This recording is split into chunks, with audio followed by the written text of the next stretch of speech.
Coming up on Marriage Today with Jimmy and Karen. You are not the exception, and I am not the exception. We could fail, but we don't have to fail because marriage is a very stable relationship that is suspended upon the absolute laws of God. Respect the fact that if you do it this way, it's going to work. You know, because God planned it that way. I mean, He knew what He was doing when He went to the trouble to put it in His Word.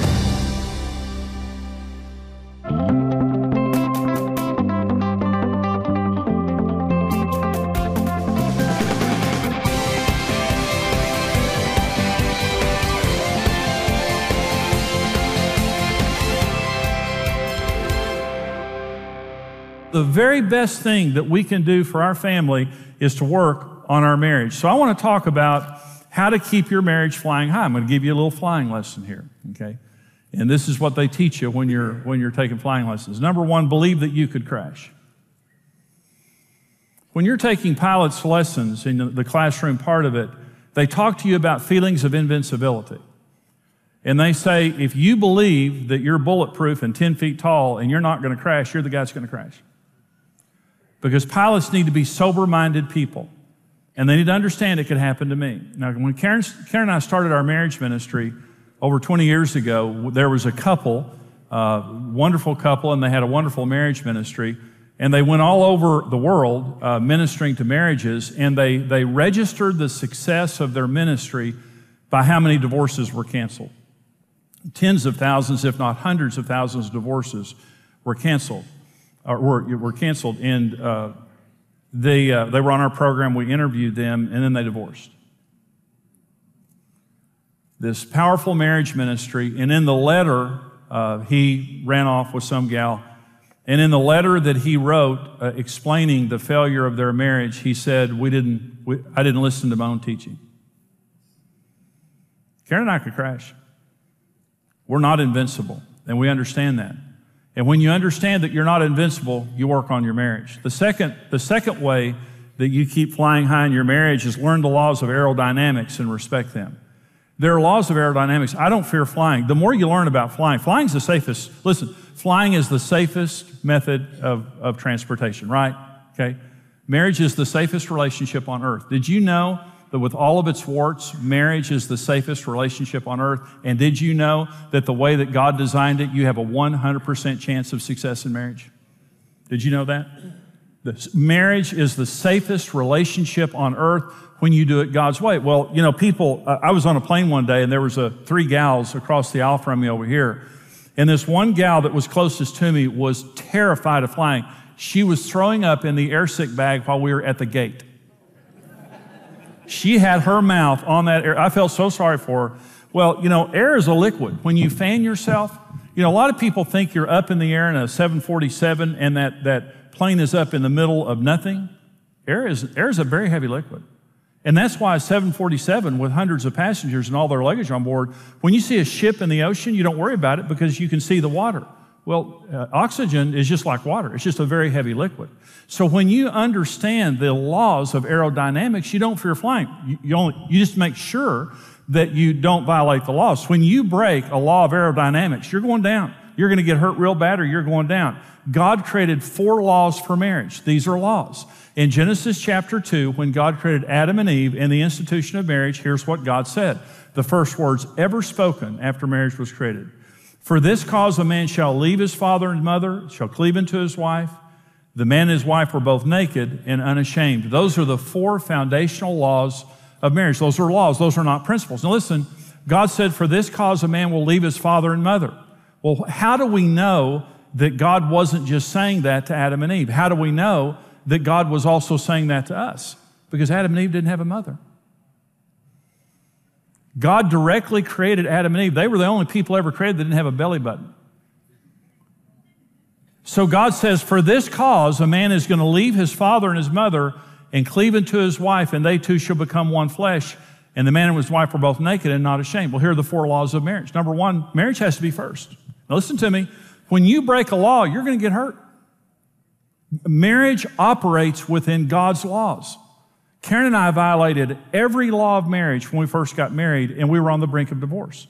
And so when you understand the laws of marriage and you understand It doesn't matter how intelligent you are, how rich you are, how talented you are. No one is the exception. Gravity doesn't care who you are. It will drag you down and kill you.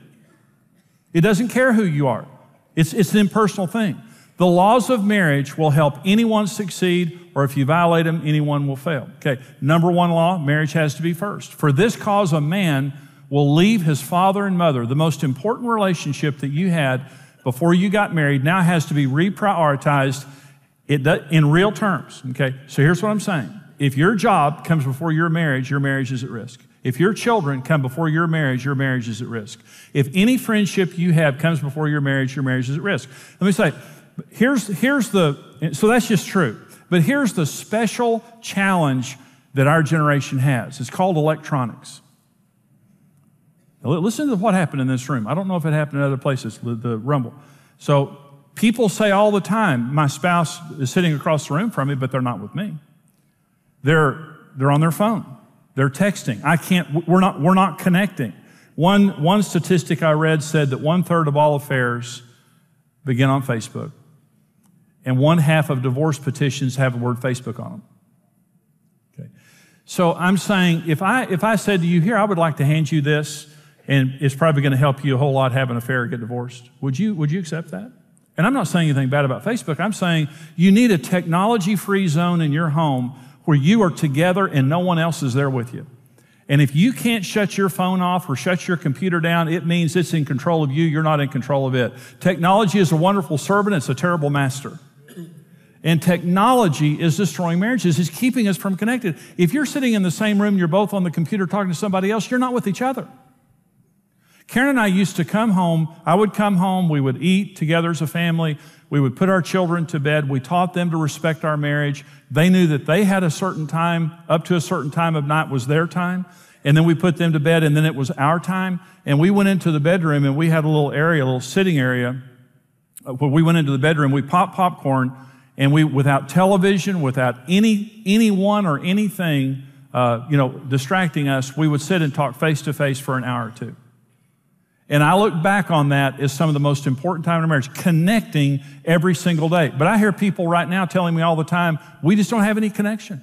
But they're texting, they're emailing, they're on the telephone. There's the constant intrusion there. The number one law of marriage is your marriage has to be first in real terms. Doesn't matter who you are. Doesn't matter how busy you are. Doesn't matter how talented you are. Doesn't matter how much money you make. It doesn't matter. No one is the exception. Your marriage has to be number one. Number two law of marriage is the law of pursuit. For this cause, a man will leave his father and mother and cleave unto his wife. And the word cleave there means like to run up a mountain. It is a very energetic word. Marriage is work. It only works when you work at it. And so marriage has to be first, but number two, you have to work at it. There has never been a marriage ever that you didn't have to work at. And the soulmate myth is this. The soulmate myth says, if I marry the right person, I won't have to work at the relationship. We're just going to always be in love and always feel good. That is an absolute myth, and it's a lie. If you marry your perfect soulmate, if you marry the perfect person, you're going to have to work hard for the rest of your life at that relationship. Marriage is work, and it only works. Some people think there's something wrong if I have to work at my marriage. There's nothing wrong if you have to work at your marriage. That's just the way that God created it. But that's the second law of marriage. The third law of marriage is the law of possession. They two shall become one. No one can dominate the relationship. No one can control the money, and the other person doesn't have input into the money. You can't control the children. You can't control the home without your spouse's input. Men and women are complete equals, and marriage is two people as a team running the home and everything in the home. They two shall become one. Everything I have belongs to you, even children from a previous marriage. I'm giving them to you. Everything you have, I take responsibility for, the assets and the liabilities, and every single thing we do, we will do together as a team. We didn't get married to live two separate lives. We got married to share our lives together, and we're going to run this thing together as a team. That is a law of marriage. That's a law. The fourth law is the law of purity. It says that they were naked without any shame. Well, they were naked without shame until sin came into the garden. And then when sin came into the garden, they began to hide themselves behind fig leaves. Because when purity was in the garden, they could have intimacy without any fear or shame whatsoever. But when they sinned, remember, when God came to Adam and said, what is this that you've done? Adam said, you gave me a defective woman. You know, there's something wrong with that chick. And he wasn't just accusing Eve, he was accusing God, okay? And then he went to Eve, and Eve said, well, the devil made me do it. But the point is this, they couldn't trust each other any longer. I wounded Karen with my words. I was a verbal bully. I never took responsibility for my behavior, or never said I was wrong or sorry. And my wife, we had no intimacy whatsoever because she couldn't trust me, and I shouldn't have been trusted. But the night that I came into the bedroom, we were on the brink of divorce. I told Karen to get out of the house. I walked in the room and I said, please forgive me. I'm wrong. I'm going to hang up my golf clubs because that was my priority. I worked at playing golf. I played golf all the time. Our marriage wasn't a priority. And for the first time in our married life, I apologized to my wife. And from that night forward, I began to take responsibility for my behavior and to say I was sorry. And the fig leaves began to drop off. We began to share things again, trust each other again, and we regained the intimacy in our marriage. Listen to me. Listen to me. I have absolutely no fear of flying whatsoever. If I'm on a commercial flight, that's where I sleep. My best sleeping is on an airplane. I never think about crashing because I know how safe it is because I understand the laws of aerodynamics. I don't fear divorcing. I know I could if I don't pay attention. Marriage is the safest relationship on earth because it is suspended upon the laws of God, which are 100% dependable.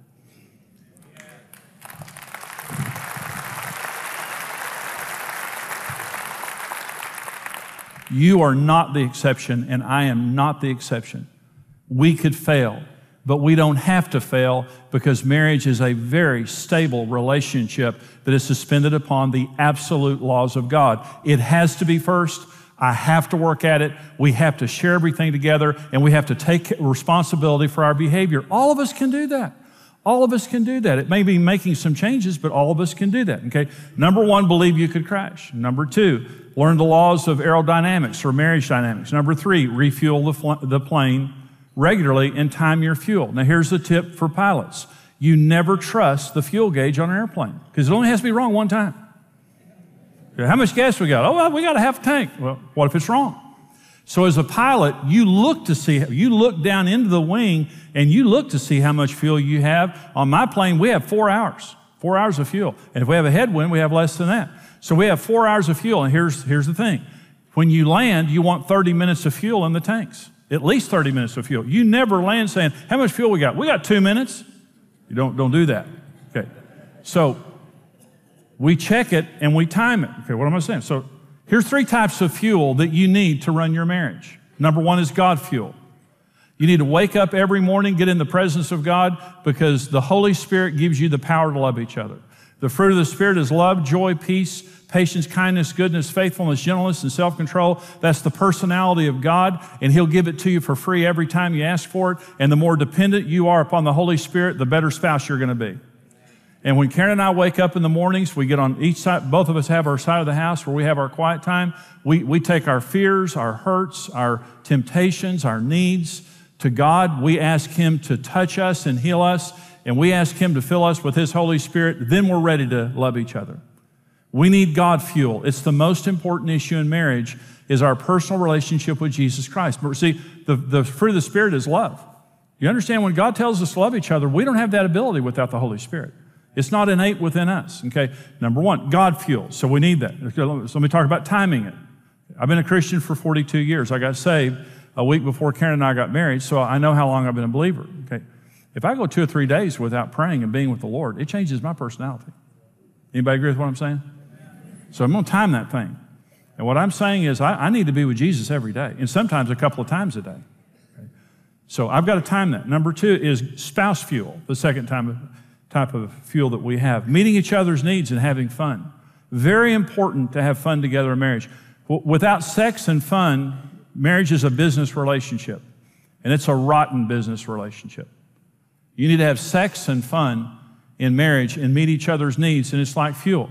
Early in our marriage, Karen and I always had on our calendar a time. First of all, we had a weekly date night, a time to be together. We had time that we talked every single day, but always on our calendar, 4 or 5 weeks at the max away, we would put our kids with my mom and dad. We were broke. We didn't have any money. So we literally would go 30 miles away and stay at the crummiest motel you've ever seen in your entire life.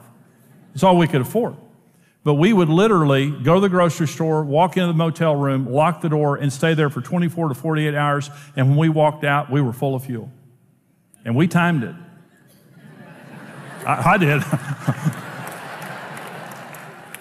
So, you have to meet each other's needs, and you need to have fun in your marriage, and you have to time it. You can't go 3 or 4 weeks without being together. Every day you need to have meaningful time together of connecting.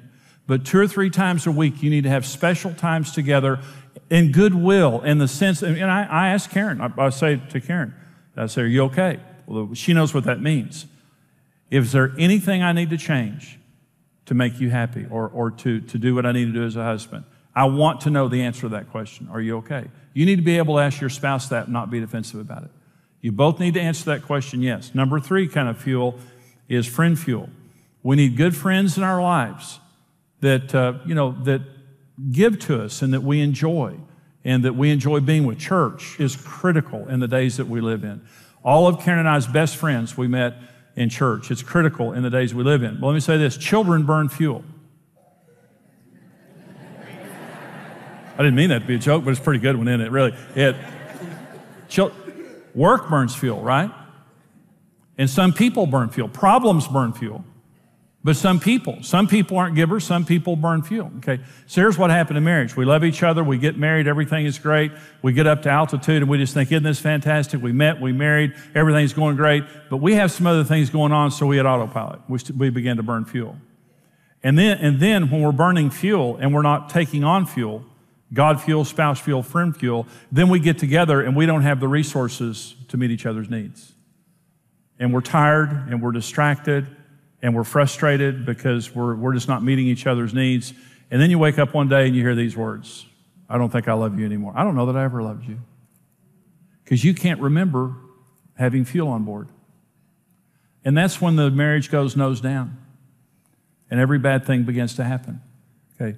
You've got to fuel that plane. That's your responsibility as a pilot. You fuel that plane and you time that fuel. You have to be with God regularly. You have to be with each other regularly. You need to be in Christian fellowship regularly with people who are filling your tanks. And you need to keep enough fuel on board that you have more than enough fuel. And then you're not running on fumes. Well, I hope you enjoyed that teaching. You know, I got a lot of tremendous response off that teaching. People could really connect with it.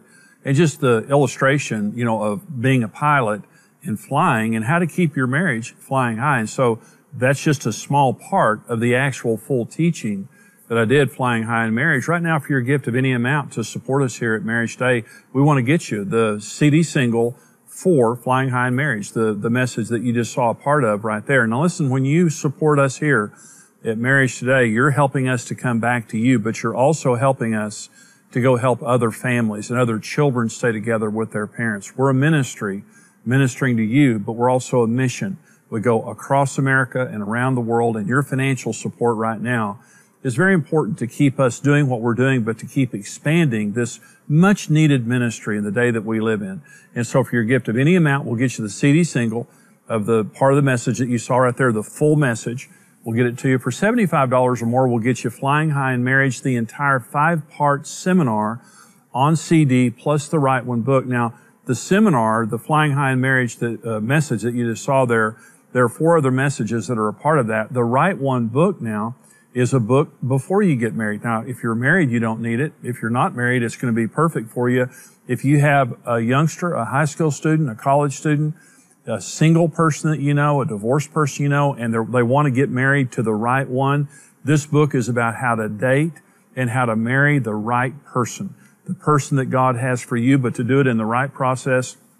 A perfect graduation gift, perfect gift to give to someone who's single. For $120 or more, we'll get you the full Flying High in Marriage DVD series, 5-part, plus the Right One book and the workbook. There's a workbook that you can have a small group study for singles, for high school, for college, whatever. It's a fantastic resource, plus the Flying High in Marriage DVDs.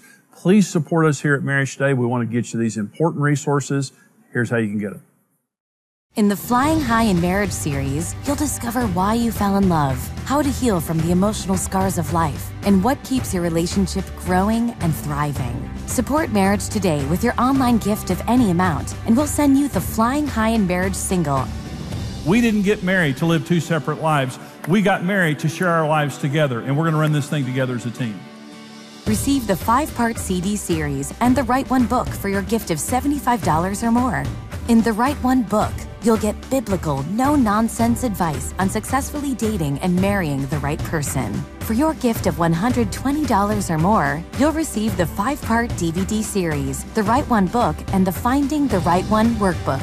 Included in the 5-part DVD series is a celebrity panel with Stephen Curtis and Mary Beth Chapman, Tim and Charisse Brown, and Sean and Catherine Lowe. Marriage can get better year after year. You and your spouse can fly high in marriage.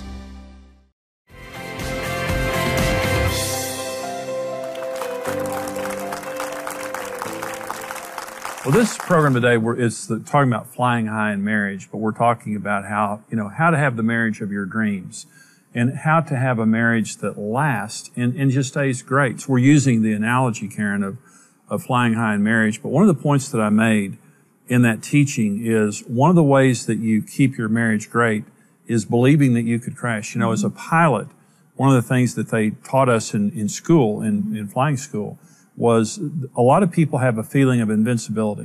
A lot of pilots have a feeling like, Top Gun, that they're invincible. And they say that the guy that crashes is the guy that doesn't believe he can crash. And he becomes careless and crashes his plane. So they tell you can crash. And what we know in marriage is it doesn't matter how long you've been married. You can be married 20, 30, 40 years and end up divorcing.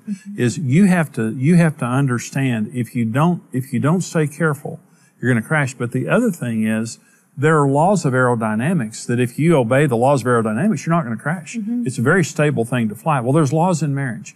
And the first law that we talked about was the law of priority. Now, I was breaking all 4 laws of marriage when we got married and didn't know it. But the law of priority, golf and work came before you and the kids. Well, and I think for me, when you were sitting there talking, I was thinking, when you use the word fear of crashing, a lot of women do fear crashing. But I was thinking, to me, it's this, to say respect.